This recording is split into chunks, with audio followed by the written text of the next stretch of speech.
Hello friends. आज हम लोग एक बहुत इंपॉर्टेंट टॉपिक पढ़ेंगे जो पॉलिटी के लिए बहुत इंपॉर्टेंट है और पॉलिटी के साथ साथ इस चीज़ के लिए भी इंपॉर्टेंट है कि ये इंडियन कॉन्स्टिट्यूशन का एक बहुत अभिन्न पार्ट है। और इवन डॉक्टर भीमराव अम्बेडकर जी ने इसे संविधान की आत्मा भी बोला था। इस आर्टिकल को, आर्टिकल का नाम है आर्टिकल 32, जिसे भीमराव अम्बेडकर ने संविधान की आत्मा बोला था और ये बहुत इंपॉर्टेंट है। इस संविधान का जो आर्टिकल है 32, इसमें कुछ रिट्स दी गई हैं। इस रिट्स को हम लोग आज पढ़ेंगे और क्यों इम्पोर्टेंट है इसके बारे में भी चर्चा करेंगे। तो सबसे पहले बात करते हैं कि आखिर रिट्स होती क्या है और रिट इंडियन कॉन्स्टिट्यूशन में कहाँ दी गई है। देखिए, भारतीय संविधान में जो रिट्स दी गई हैं ये इम्पॉर्टेंट है बहुत ज़्यादा। यूपीपीएससी के जितने भी एग्ज़ाम होते हैं या यूपी ट्रिपल एससी के एग्ज़ाम होते हैं या वट एवर कोई भी जो वनडे एग्ज़ाम होता है उन सभी के लिए बहुत इंपॉर्टेंट है। और इससे क्वेश्चन भर भर के आते हैं एग्जाम्स में। तो आज इसको हम लोग पूरा समझेंगे और समझेंगे कि आखिर ये होता क्या है और क्यों इतना इम्पोर्टेंट है, क्यों कॉन्स्टिट्यूशन में इसकी जगह जगह दी गई है। इसके बारे में बात करेंगे। इसमें से एक रिट तो इस समय बहुत ज़्यादा यानी बहुत ज़्यादा इम्पोर्टेंट है और बहुत ज़्यादा चर्चा में चल रही है। अभी हाल ही में क्या हुआ है, सोनम वांगचुक को गिरफ्तार कर लिया गया। आप सभी लोगों को पता है, सोनम वांगचुक को जब गिरफ्तार कर लिया गया, लद्दाख के रहने वाले हैं, तो उनको गिरफ्तार कर लिया, पुलिस ने डिटेन कर लिया। डिटेन करने के बाद क्या हुआ कि उनकी वाइफ ने सुप्रीम कोर्ट में जाकर के रिट दायर की और आर्टिकल 32 का प्रयोग किया। और इस 32 के द्वारा रिट दायर किया है। उस रिट का नाम है बंदी प्रत्यक्षीकरण। इस रिट में क्या होता है कि आप जो जिस पर्सन को आपने बंदी बना रखा है उस पर्सन को सामने लाओ और पता करो कि वो उस पर्सन की स्थिति क्या है और किस तरीके से क्या चल रहा है। तो जो सोनम वांगचुक की वाइफ है, उन्होंने बोला है कि कुछ खोज खबर नहीं चल रही है मेरे हस्बैंड की, वो किस स्थिति में और कैसे क्या है। तो उन्होंने आर्टिकल 32 का यूज करते हुए इस रिट का यूज किया और सुप्रीम कोर्ट में अपनी याचिका दायर की और सुप्रीम कोर्ट को उस पर फैसला लेना है। तो चलिए इन सभी चीज़ों को आज हम लोग समझेंगे कि आखिर रिट होती क्या है। हिंदी इंग्लिश दोनों में समझेंगे हम लोग।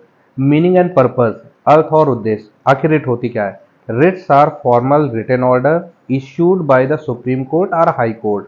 हाई कोर्ट भी रिट जारी कर सकता है और जो हाई कोर्ट रिट जारी करता है वो आर्टिकल 226 का यूज करके जारी करता है, जबकि सुप्रीम कोर्ट जो जारी करता है वो आर्टिकल 32 का यूज करके जारी करता है। इसको ध्यान रखना है। तो ये लिखा हुआ है, writs are formal written order issued by the supreme court और हाई कोर्ट। सिंपल सी चीज है। रिट्स सर्वोच्च न्यायालय, उच्च न्यायालय द्वारा जारी किए गए औपचारिक आदेश होते हैं। औपचारिक यानी फॉर्मल, इसको फॉलो करना जरूरी होता है। आगे पर्पस क्या होता है, to enforce fundamental rights and ensure rule of law. जो हमारे फंडामेंटल राइट है, अगर वो कहीं से ब्रीच हो रहे हैं तो उन वो ब्रीच ना हो और कैसे फंडामेंटल राइट को इंश्योर किया जा सके, उसके लिए रिट जारी की जा सकती है। और इसके अलावा जो रूल ऑफ लॉ है, यानी जो भी रूल ऑफ लॉ है उसको मेंटेन करने के लिए, लॉ को मेंटेन करने के लिए इसको जारी किया जाता है। सबसे पहले समझ लेते हैं कि टाइप्स ऑफ रिट, रिट होते क्या है और कितने प्रकार के होते हैं। ये एग्जाम के लिए बहुत इंपॉर्टेंट होता है और इसके अलावा हमें पता भी होना चाहिए होता क्या क्या है। तो पहली होती है हैबियस कॉर्पस। जो हैबियस कॉर्पस होता है, यही होता है आपका बंदी प्रत्यक्षीकरण एक तरीके से, जिसको हिंदी में बोलते हैं। और ये किस लिए यूज होती है, हैबियस कॉर्पस यूज होती है, कोई व्यक्ति अगर अवैध हिरासत में है तो उसको वहां से मुक्त कराने के लिए हैबियस कॉर्पस का यूज होता है। दूसरे नंबर की है मैंडमस। मैंडमस का मतलब होता है, जिसको परमादेश बोलते हैं हिंदी में, और इसका जो शाब्दिक अर्थ होता है कर्तव्य पालन का आदेश देना।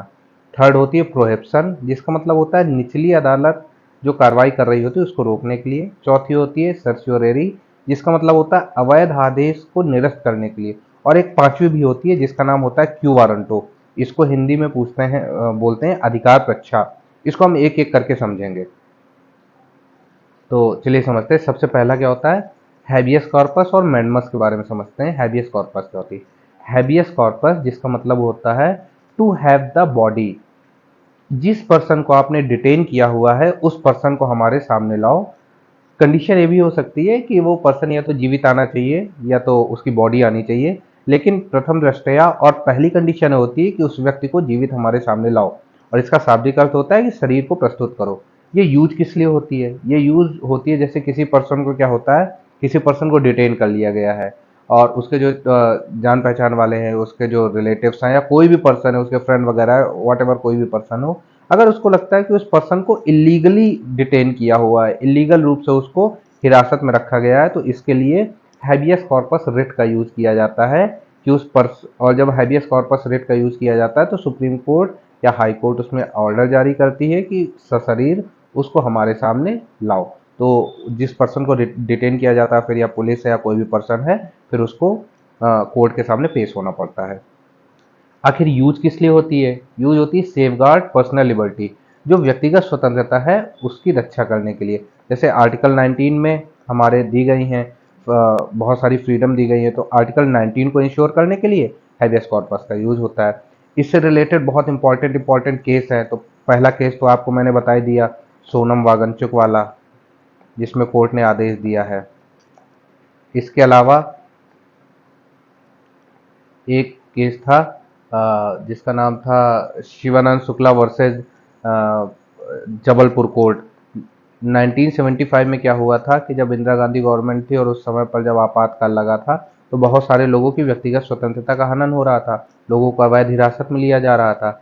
इसके लिए क्या हुआ था कि ये रेट बहुत ज़्यादा यूज में उस समय आई थी, तो बहुत इंपॉर्टेंट केस चला था। तो पहला समझ में आ गया। पहला क्या होता है? हैबियस कॉर्पस और मैंडमस। तो हैबियस कॉर्पस में क्या होता है कि प्रोड्यूस द बॉडी, सशरीर प्रस्तुत करो उस व्यक्ति को जिसको आपने अपनी हिरासत में ले रखा है। दूसरा होता है मैंडमस। मैंडमस का मतलब होता है हिंदी में परमादेश। परमादेश इसका मतलब ये होता है कि जो सुप्रीम कोर्ट होती है वो किसी को भी आदेश देती है कि हम आपको आदेश देते हैं कि आपको ये काम करना है। तो इसका मतलब सीधा सीधा होता है कि हम आपको आदेश दे रहे हैं कि you will have to do this particular work. तो हैबियस कॉर्पस समझ में आ गया होगा। हैबियस कॉर्पस का मतलब होता है टू प्रोड्यूस द बॉडी और टू हैव द बॉडी, इससे शरीर किसी व्यक्ति को प्रस्तुत करो। अवैध हिरासत में जो व्यक्ति होता है उसको मुक्त करने के लिए लिया जाता है। व्यक्तिगत स्वतंत्रता जो आर्टिकल 19 में दी गई है उसका हनन ना हो उसके लिए इसका यूज होता है। तीसरा है प्रोहिबिशन एंड सर्च्योररी। इसका मतलब समझते हैं। प्रोहिबिशन का मतलब होता है issued by higher court to lower court और ट्रिब्यूनल। उच्च न्यायालय जो होता है, सुप्रीम कोर्ट होता है या हाई कोर्ट होता है, लोग क्या करते हैं अपने से जो नीचे की अदालत होती है इसको अगर कार्रवाई चल रही होती है तो कार्रवाई चलते समय अगर कोई केस उन्होंने लोअर कोर्ट में ले रखा होता है इसलिए अदालत ने, तो ऊपर की जो अदालत होती है वो आदेश जारी करती है कि आप इस केस को हमारे पास ट्रांसफर कर दो और हम इस पर आगे की सुनवाई करेंगे। तो सीधी बात होता है कि निर्णय से रोकने के लिए एक तरीके से इस रिट को जारी किया जाता है जिसका नाम होता है प्रोहिबिशन। नेक्स्ट क्या होता है?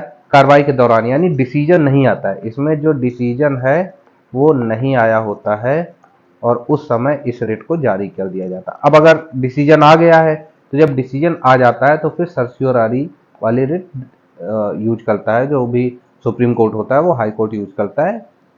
ठीक, नेक्स्ट क्या है? Quo warranto. क्यू वारंटो का जो शाब्दिक अर्थ होता है उसका मतलब होता है शाब्दिक अर्थ अधिकार प्रच्छा। दिया भी है मीनिंग क्या है? बाई व्हाट अथॉरिटी, किस अधिकार से आप ये काम कर रहे हैं। तो कोर्ट किसी व्यक्ति या सार्वजनिक पद जो धारण करता है उससे प्रश्न पूछता है कि अगर आपने कार्य किया हुआ है तो आपके पास क्या अथॉरिटी है। अगर आपके पास अथॉरिटी नहीं है तो आप ये काम क्यों कर रहे हैं। तो कुल मिलाकर के कोई भी चीज अगर हो रही होती तो उसकी लीगलिटी को जज करने के लिए सुप्रीम कोर्ट यानी ऑनरेबल सुप्रीम कोर्ट या ऑनरेबल हाई कोर्ट जो है वो इस रिट का यूज करते हैं। Quo warranto. Comparison of writs, writs की तुलना। हैबियस कॉर्पस किस लिए यूज होता है? Release from illegal detention. अगर किसी व्यक्ति को हिरासत में ले लिया गया और सामने वाले व्यक्ति को लगता है कि वो अवैध है तो उस अवैध हिरासत से मुक्ति के लिए इस रेट का यूज होता है, जैसे कि अभी सोनम वांगचुक वाले केस में इस रेट का यूज किया जा रहा है। मैंडमस का यूज कब होता है? Command or to perform duty. किसी व्यक्ति को कर्तव्य पालन का आदेश देने के लिए इस रेट का यूज होता है। नेक्स्ट क्या है? प्रोहिबिशन। अगर कोई कोर्ट है जो ऐसा डिसीजन देने जा रही है जो उसके अधिकार क्षेत्र के बाहर है तो उस समय इस रेट का यूज किया जाता है। सर्च्योरेरी क्या होता है कि कोई भी अवैध आदेश हो गया या कोई ऐसा आदेश है जो गलत हो गया तो उस अवैध आदेश को निरस्त करने के लिए इस वाले रेट का यूज होता है। अब देखिए दो तीन चीजें इंपॉर्टेंट है। सुप्रीम कोर्ट जब रिट जारी करेगा तो उसमें आर्टिकल 32 का यूज होता है। जब हाई कोर्ट रिट जारी करता है तो आर्टिकल 226 का यूज होता है। एग्जाम के लिहाज से बहुत इंपॉर्टेंट है, इसको ध्यान रखना है। कुछ हैं जैसे डॉक्टर भीमराव अम्बेडकर ने आर्टिकल 32 को, यानी जो सुप्रीम कोर्ट जिसमें रिट जारी करता है उसको heart and soul of the constitution बोला है, संविधान की आत्मा और हृदय बोला है। हाई कोर्ट का जो अधिकार क्षेत्र है वो सुप्रीम कोर्ट के अधिकार क्षेत्र से बड़ा है। इसको समझते कैसे बड़ा है?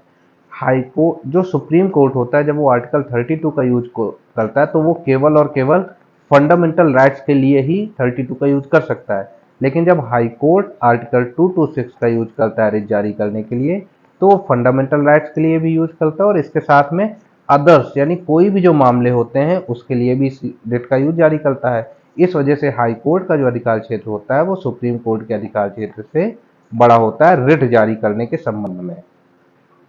पीआईएल, पीआईएल जो होती है वो भी एक तरीके से लोकहित यानी पब्लिक इंटरेस्ट लिटिगेशन बोलते हैं। ये भी एक तरीके से क्या होता है कि कोई भी व्यक्ति इसमें अगर उसको लगता है कि सार्वजनिक महत्व का कोई है सब्जेक्ट, या एनवायरनमेंट को कोई नुकसान पहुंच रहा है या किसी तरीके से डिग्रेड हो रहा है, तो कोई भी व्यक्ति पीआईएल यूज करते हुए सुप्रीम कोर्ट में या हाई कोर्ट में जा सकता है। इसको पब्लिक इंटरेस्ट लिटिगेशन बोलते हैं।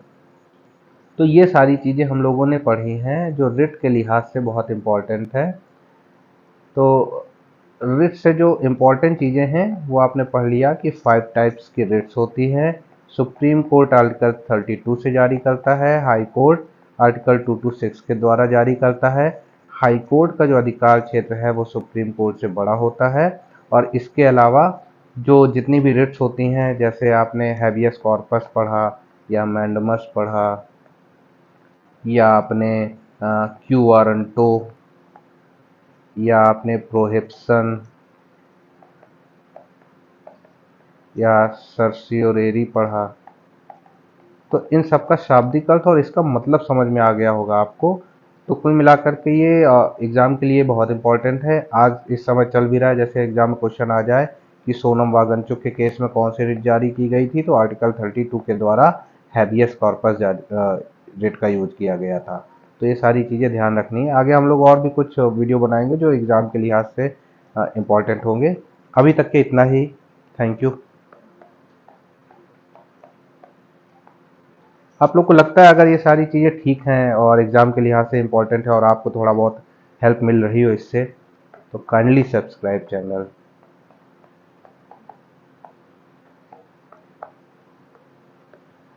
Thank you very much.